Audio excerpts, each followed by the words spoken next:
Hey guys, I got a haircut, so just wanted to address that first. I did get a haircut, so if you see me in the thumbnails, now you know it's me. Second of all, I'm on my break at work, so I wanted to talk about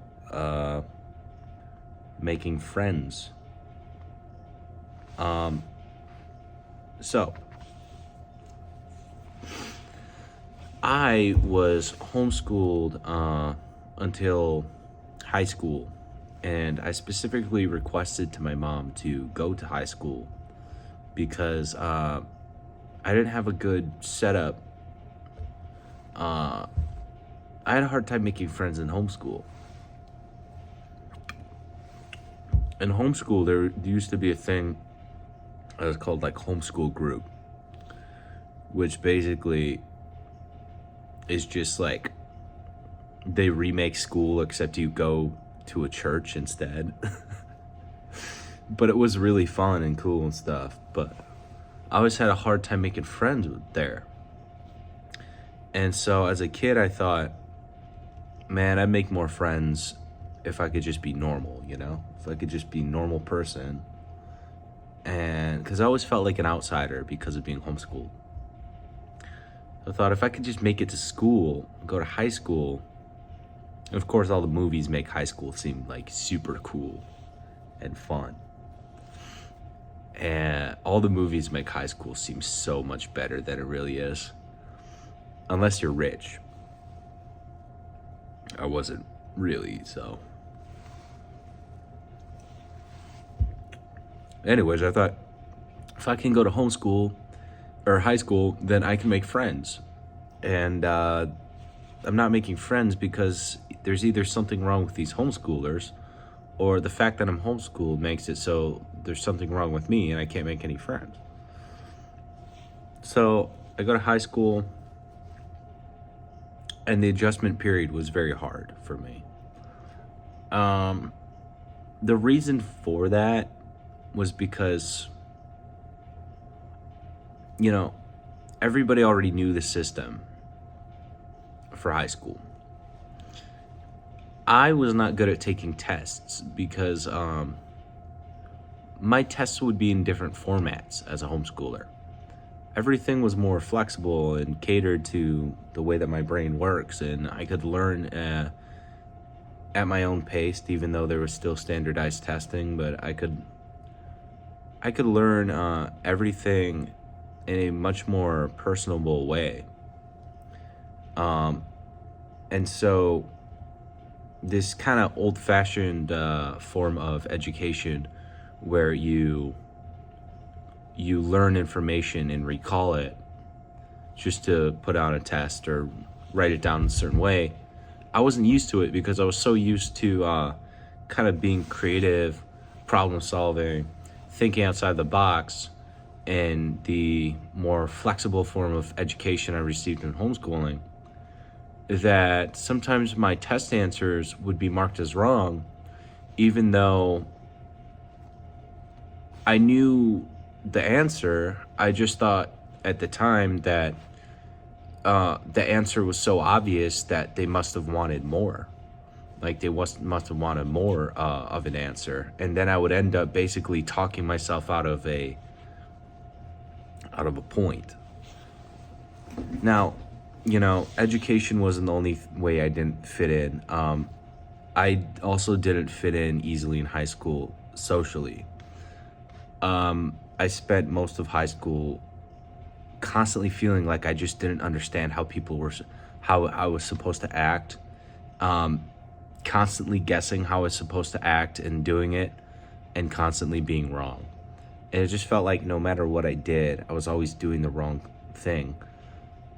I was always doing the thing, whatever thing would make people be like, "What's wrong with you? You're not doing the right social practice here." And that's because when you don't grow up as socialized, or maybe there's something about you that's mentally different, which That's why I don't necessarily blame homeschooling, because I actually do know quite a lot of homeschoolers that are extremely well socialized, right? However, when you don't get the opportunity to learn that from a young age, or something's different about you, you're going to have a hard time learning social skills, and learning what normal people do socially, what norms are, how people talk.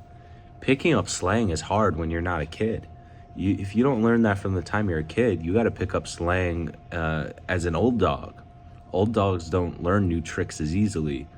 So learning slang when you're 14 is kind of different, because you're trying to learn stuff that you're trying to learn a way that people talked and your peers talked when they learned how to talk like that and how to communicate like that when they were probably 7.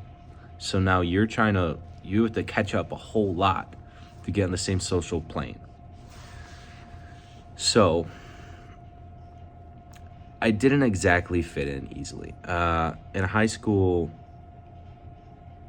I didn't know how to fit in, so what I ended up doing was playing a character. And the character that I always played in high school was the dumb guy. I played this character because I grew up watching Disney Channel, and there's always a character in the sitcom, like in Hannah Montana, Jackson, for example. There's always a character that would kind of provide all of the layups or provide the assists for the dunks or the punchlines.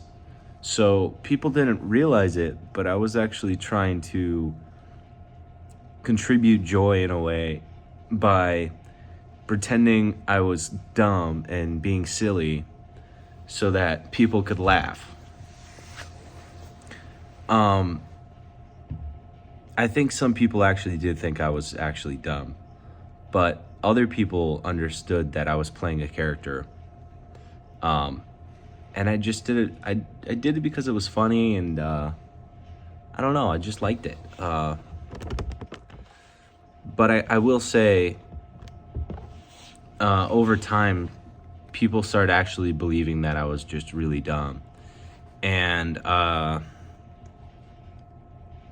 it started to get to me when people would constantly make jokes about it, even when I wasn't in the mood to make jokes about it, or I wasn't even pretending anymore. I was just being myself. And then they still would act like I'm dumb, and they still would make jokes at my expense, and jokes that just put you down and stuff like that. And the thing is, it doesn't hurt when that happens once, but when it starts to happen every day, everybody starts to do it. All of a sudden, it starts to get to you. So my feelings were kind of hurt, and the thing was, I never had any. I'd say I had about 3 close friends in high school, and it was kind of like a 1 or 2 years type of thing. It wasn't all throughout high school. I don't still talk to those people, and that's just because that's just me saying, not that I'm antisocial, but instead that that's how not good of friends they were. It's not that they were bad friends, it's just that they weren't friends on that level. I never actually had a deep friend in high school that I met from high school. However, I did have a best friend that was a deep friendship from church or youth group. So I had quite a lot of friends in youth groups. That's good too. So I went on to college, and I was actually able to make friends in college. Then the pandemic hit. I went to college in Ohio,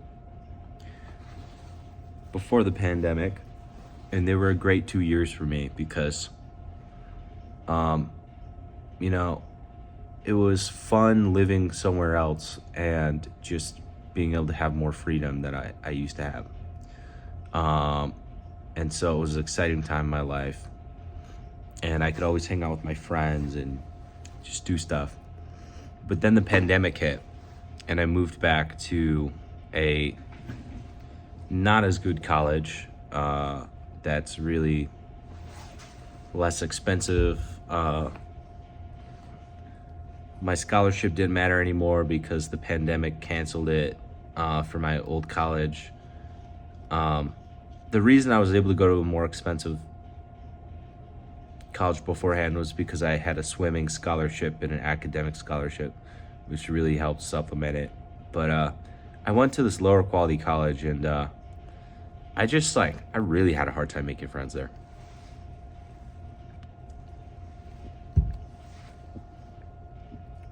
I think a lot of people can relate to this, but the pandemic essentially kind of reset some of our brains so that we became so antisocial by the time it was over. Some of us kind of forgot how to make friends. A lot of us just came out of the pandemic feeling kind of foggy, antisocial, blunted, and it makes sense because a lot of us dealt with the trauma of the pandemic by burying our head into our phone and the internet and living there. What's concerning is now that lockdowns are over and the pandemic is over, people basically move their head onto the internet.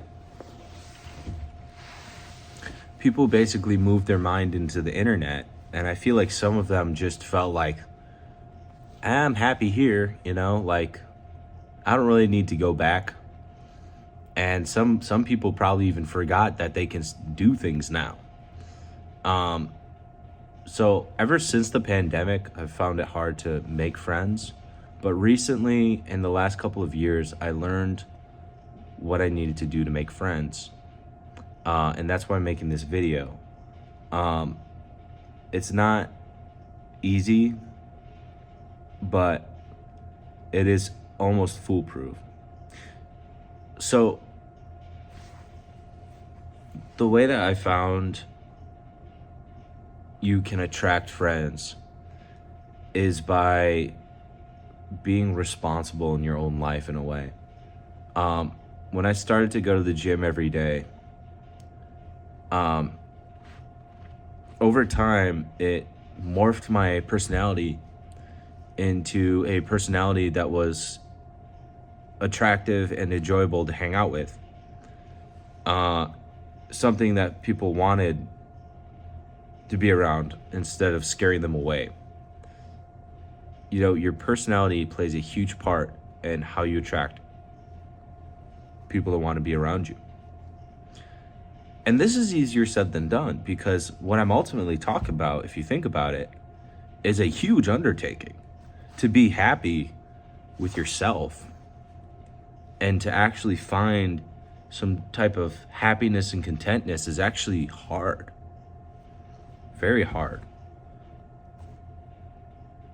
But having something that makes you excited about life is what's going to attract tons of people that want to be friends with you. So, first, the thing that did that for me was the gym.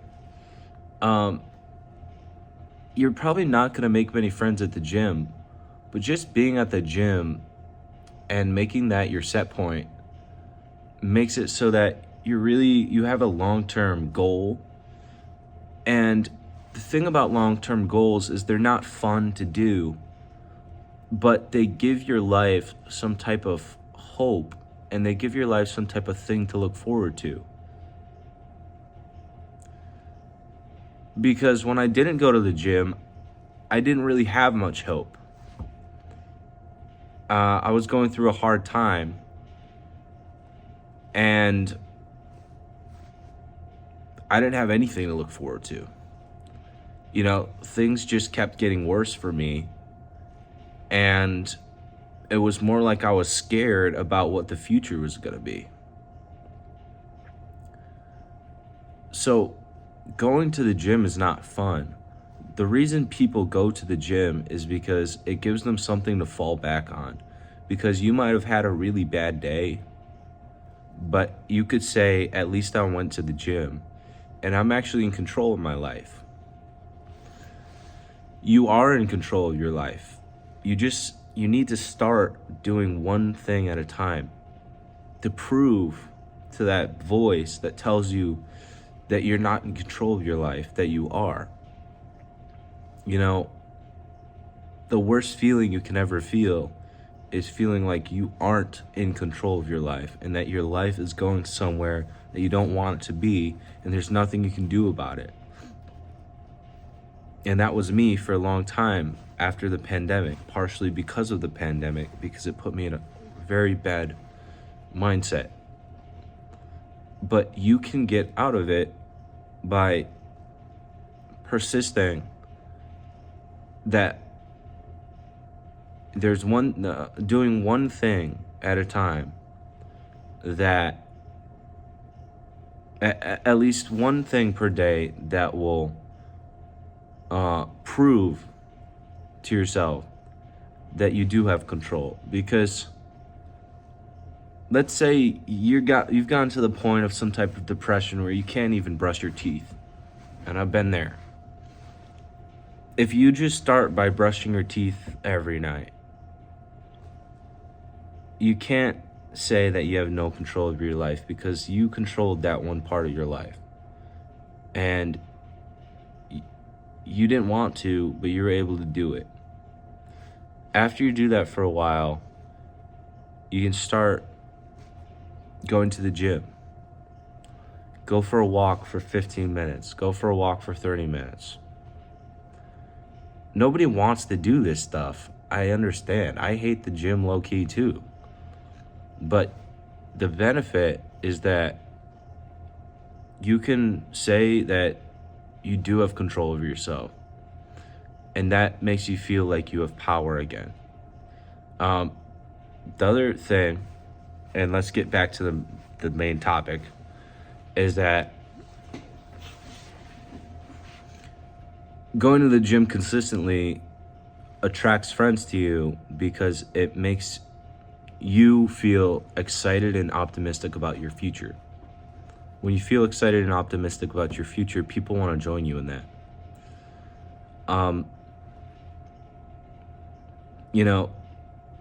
Over time, once you start going to the gym and you start seeing some differences in the way that you actually look, all of a sudden you see a positive future about yourself.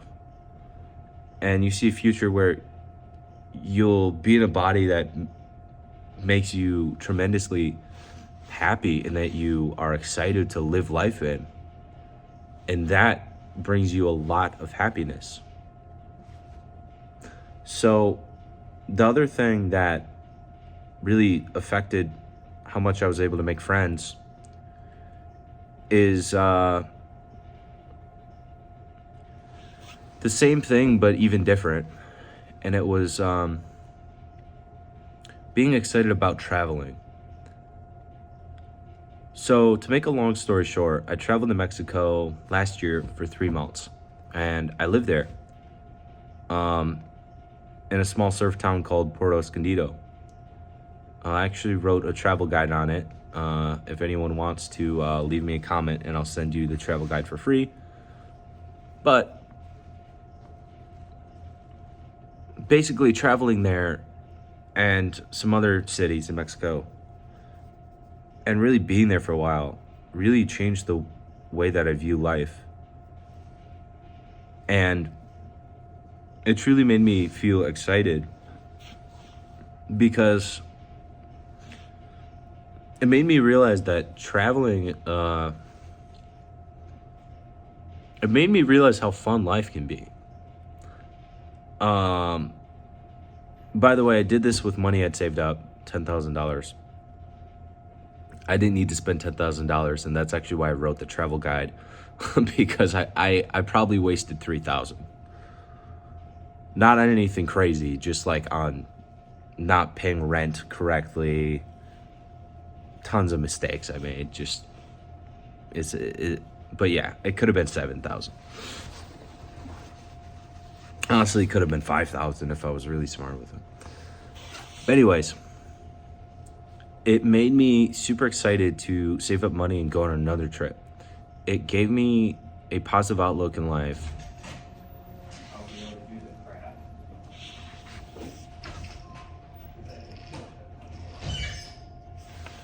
It gave me a positive outlook in life because I realized I can go on another trip and I can feel this way again in the future. And I'm just excited about that. I have a goal. My goal now after the trip was I want to go somewhere else. I want to save up some money and go somewhere else. I can't wait for the next trip. I can't wait to feel like that type of freedom again. And doing something different drew people to me. It attracted people to me. The amount of passion that I felt for traveling after that attracted people to me. Because honestly, I couldn't contain the excitement. I found it so exciting to travel. Like I just felt rejuvenated. I never thought something as simple as traveling would do that to me, but it did. It gave me a different outlook on life, a more positive outlook. It just made me excited about what life can be like. And, people that didn't used to take me seriously took me seriously after the trip because in a way, I almost proved that I'm a man. Which I say that because, tribes and ancient civilizations. Have a good night. You too. Thank you.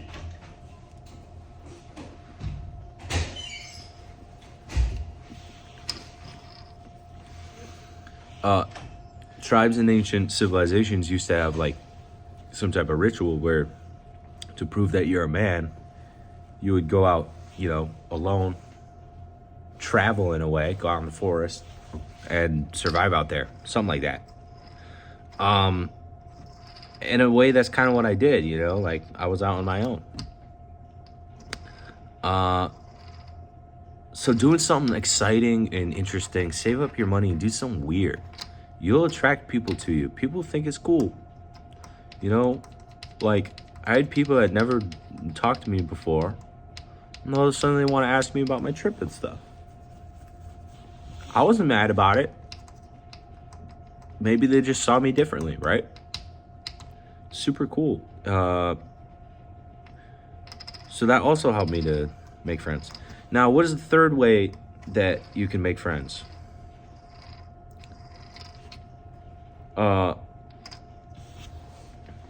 For me, that is find a spot and go to it consistently. This is the biggest one. Find a spot and go to it consistently. That's it. That's all you need to do to make friends. I know there are logistics. I know you might be like, how would that work? Like, what if they don't, the other people don't show up? Dude, trust me, there's regulars at almost every location. If you just find a spot and go to it consistently, you'll make friends. I promise you. Okay, so what's a good example? Well, a good example is martial arts. A lot of people don't want to do martial arts, me included. I quit boxing because my sparring partners wouldn't they wouldn't stop like trying to hit my head, and I was like, I don't want to get brain damage. I'm good. So yeah. But yeah, if you go to you can go to a gym where there's some type of martial art that's not gonna put you in jeopardy. and do it. Just go to it consistently. You know, one thing that also drew people to me, which is weird, you wouldn't think it would, was starting stand-up comedy. At almost every city, there's going to be a stand-up comedy open mic, okay? You probably know this, but you just got to go to the Facebook group and join it, and it will show you all of the events and the mics. So the open mic means you just go there and you sign up and you get your time on stage. You get like 4 or 5 minutes, and you can do less if you want, and you just go up there and talk. Now, if you're really desperate for friends, like I was after I broke up with my ex-girlfriend, or I didn't break up with her, it was a mutual breakup. Surprisingly, it was the only mutual breakup I've ever had, but it's a mutual breakup. It was kind of like a no, nobody was upset at each other type of thing. It was like a extenuating circumstances. But after that, I felt so alone, man. I felt so lonely. I felt like it was an emergency. I needed to be around some people. I needed to make friends. I had no friends after the pandemic. I just felt like I needed to do something quick, or else I was gonna go crazy. So I started to go to stand-up comedy. I started to go to stand-up comedy as many times as I could, which was about 5 times a night, about 5 mics a week at that time. And it was one of my favorite summers ever. To this day, it's probably one of my favorite summers I've ever had. The summer of when I started stand-up comedy, because, you just make friends. Even if they're not the best friends, maybe not the most ideal friends or the most perfect friends, those aren't always easy to find, right? You'll still at least find acquaintances to hang out with, and they will invite you to places. All you gotta do is just be there consistently. And if you're the person that people know is gonna be there consistently, people will start to talk to you, start to get to know you, and you'll start to open up too. When I started stand-up comedy, I couldn't even get on the stage. I was too scared. And the first time I did get on stage, there were like 9 people watching, and my heart was pumping full of adrenaline. And now I can go up in front of 100 people and feel pretty much fine.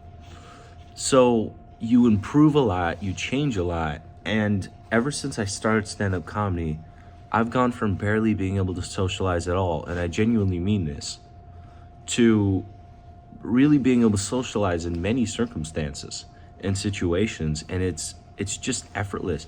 It's all repetition. You like every night you can choose between, and I'm not hating on gaming, right? You can choose between gaming alone. Maybe it's different if you're gaming with your friends, or going out to the freaking city or wherever the heck it is, and just being around people. Every single night you choose, get those reps in. Be around people. It's gonna be uncomfortable at first, but I promise you, after a certain point, it feels like nothing. There's no more friction anymore. There's no more wondering when you should make eye contact with that person because you don't know how to socialize. It goes away. It gets better. Suddenly you're comfortable around people. And if you want to accelerate that, do stand-up comedy, because then it will force you to just get some public speaking in. Do something hard. Do something socially hard, and you'll get some crazy reps in. But it doesn't have to be stand-up comedy. It can be any club. It can be jiu-jitsu. Whatever it is, you will make friends around there if you go there constantly, as much as you can, 5 times a week. Some of you might be saying, oh, I can't go there 5 times a week. Well, go there just as much as you can. And if you go as much as you can, you'll still be able to make friends. It might just take a little longer.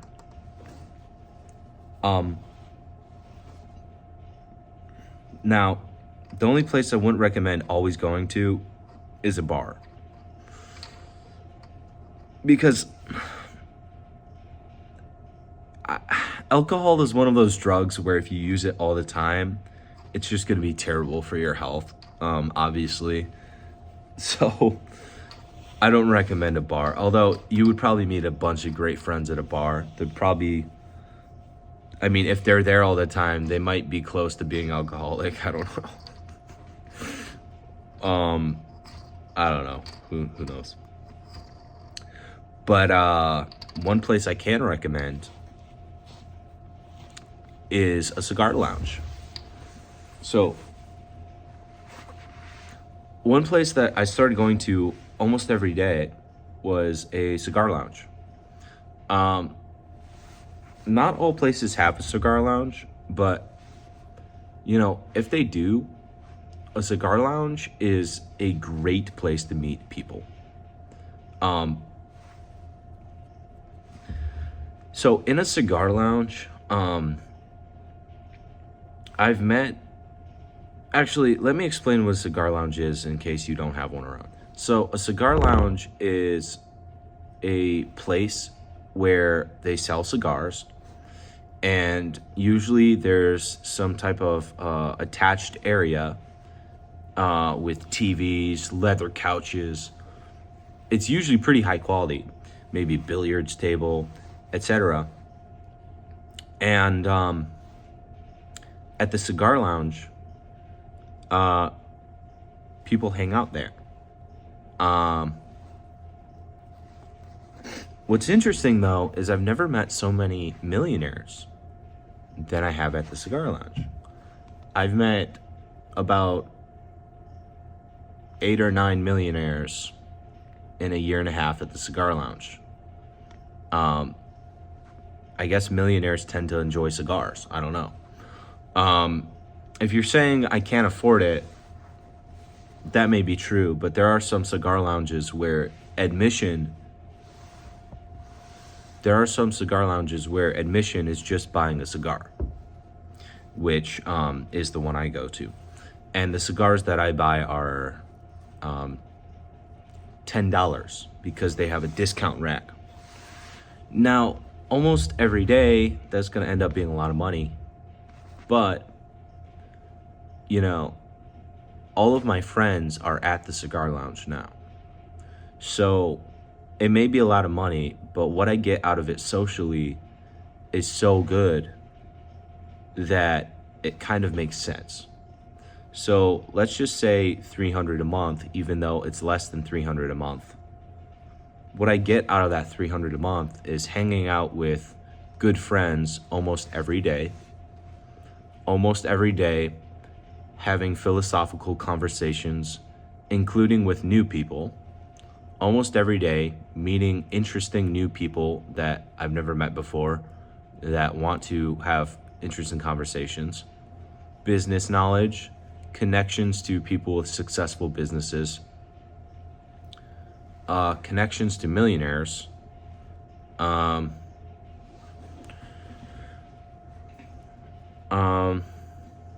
quality time with my friends.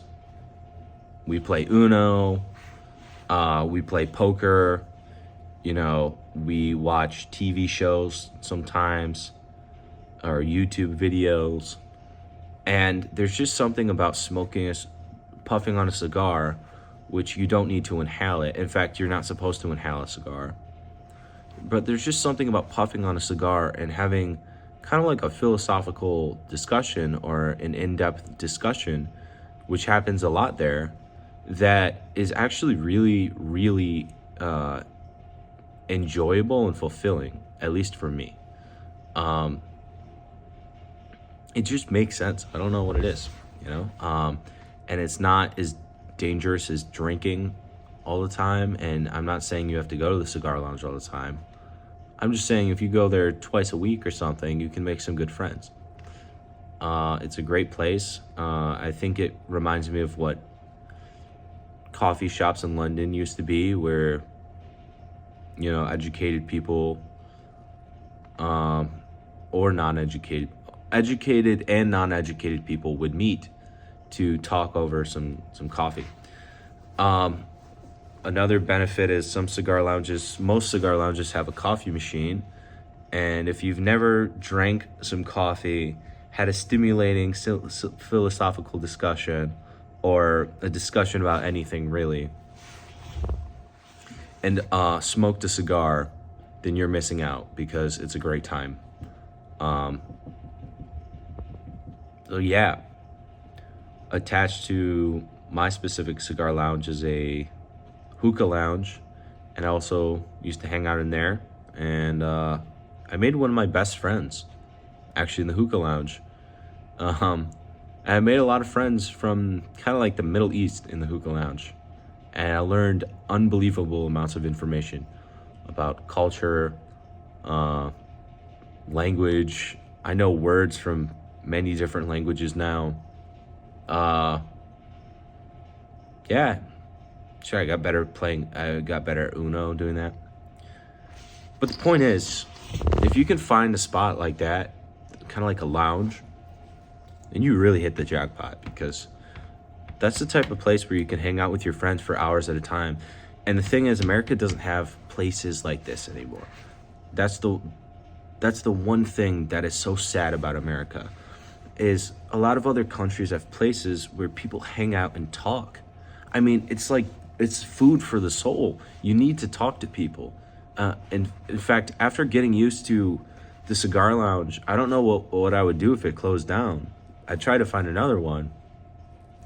But, you need places where there's chairs in a circle, and people are sitting like that, and a stranger can just sit down there and join a discussion. And I've done that many times, many times, and I learned to get better at talking because of that. And I learned to get better at socializing because of that. And it's just tremendously enjoyable. It's nourishing for your soul and your brain. And once you've had that, you realize that you have no idea how to live without it. And people do live without it. I mean, it's the type of thing that makes you realize that this is why so many people are unhappy. Once you've had that type of connection where you can just talk to people for hours, you'll never really need anything else. You kind of have enough. You can talk about, deep subjects, politics if you want, anything, man. You just need people that you can spend hours shooting the shit with. And some of you might be saying, hours? Honestly, dude, I think that we prioritize work so much that we don't realize that we do need hours to hang out with our friends. I mean, at least 2 hours. That's what I think. I just think that society's not structuring life enough for us to enjoy it. And I know that that's partially economic, and it's super messed up, but just carving out some time to go somewhere that has a social environment where you're not, I'm not hating on drinking, but you can't drink every day, right? I mean, I guess you can. But where you're not drinking every day or something, where it's not like a nightlife thing, although that's fine, but you can't do that every day unless you want to. But a place that's like neutral that you can hang out with and find a community, that's big. By the way, I've made many friends in church groups as well. And I like the church groups, although I do feel like it's sometimes I feel like it's a bit too rigid with the church groups. My one the one thing I wish that churches had was a place where so I wish there was a time, a day when you hung out with your friends in group from church and you studied the Bible, as most church groups do. But I also wish that there was a day where you didn't need to study the Bible. Not that it's bad to, or that I don't want to, right? But where you don't need to do any of that. All you do is have fun with your friends, because the biggest problem I have with church is that it's hard to find other people and actually make enough of a connection to be able to invite them to something or hang out with them. You know, after a church service, most people just want to go home. There's not really anywhere to be except to kind of just stand around and talk. That's kind of hard after a church service. So I wish that there was some type of group where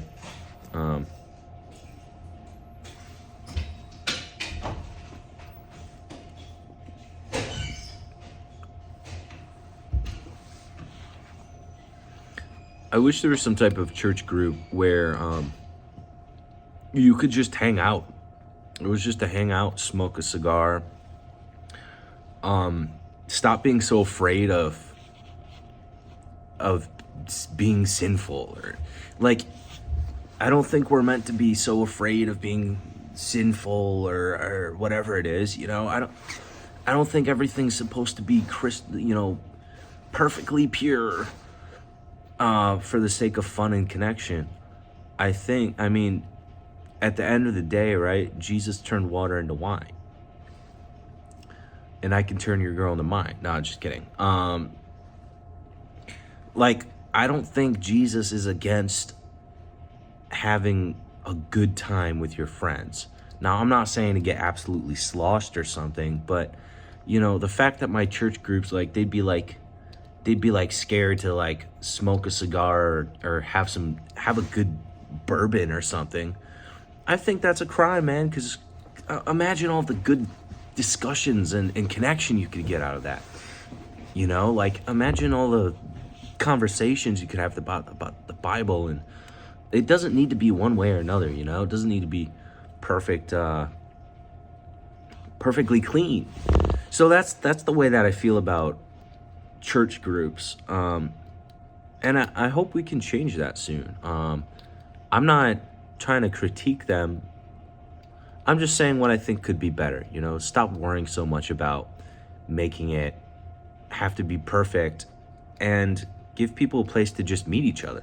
Because one thing that Christian people have trouble with is just simply finding other Christians to spend time with or hang out with.